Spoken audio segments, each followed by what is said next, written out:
In Los Angeles, there is a man named John Smith who, one day, went to Florida to sell cotton fabric with his son, little John. After selling the fabric, on the way back, they encountered a person claiming to be Michael Johnson, stating that he was John Smith's fellow villager and also selling fabric in Florida. Michael Johnson, a first-time fabric buyer, confirmed John Smith as a fellow villager during the journey. Seeing John Smith's wealth, he decided to entrust his $20+ in cash to John Smith's suitcase. Along the way, Michael Johnson worked diligently, as if he were a companion. As time passed, Michael Johnson, observing John Smith's considerable amount of money, developed greed. One night, he pretended to be sick and repeatedly went out. John Smith, unaware that Michael Johnson was a fraud, became suspicious when he noticed his frequent exits. Additionally,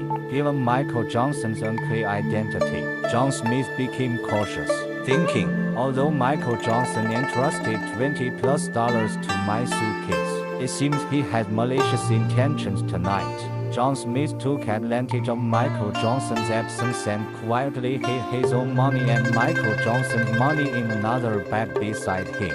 He then replaced the suitcase with some bricks and old clothes, pretending to be fast asleep. Seeing that both John Smith and his son were asleep, Michael Johnson quietly took John Smith's suitcase. John Smith, upon hearing Michael Johnson's actions, knew he was a fraud and, after going out, never returned, saying, "Indeed, Michael Johnson is a swindler. Fortunately, it wasn't me. I almost fell for it." The next day, when John Smith woke up, he discovered that Michael Johnson had stolen his cash. He confronted the shopkeeper, claiming that Michael Johnson had taken his money. John Smith's son, unaware of his father's plan, was especially angry. Privately, John Smith told him, "I have handled the matter this way." Only then did John Smith's son stop arguing. After breakfast, John Smith told the shopkeeper, "I will file a complaint in the county.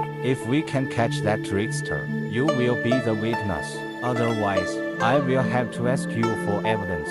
John Smith, aware that Michael Johnson had fallen for his trap, took a hidden path back home, thinking he had successfully stolen John Smith's money. Michael Johnson continued walking for almost 100 miles until noon. Upon opening the suitcase, he discovered bricks and old clothes. Regretting his actions, he returned to the original shop. Seeing Michael Johnson, the shopkeeper scolded him, saying, "You thief, you stole someone's money and implicated me." The shopkeeper was ready to take Michael Johnson to the authorities. Michael Johnson had no choice but to confess and beg for forgiveness. By then, several days had passed since Michael Johnson and John Smith's journey, and Michael Johnson could only regret on his own.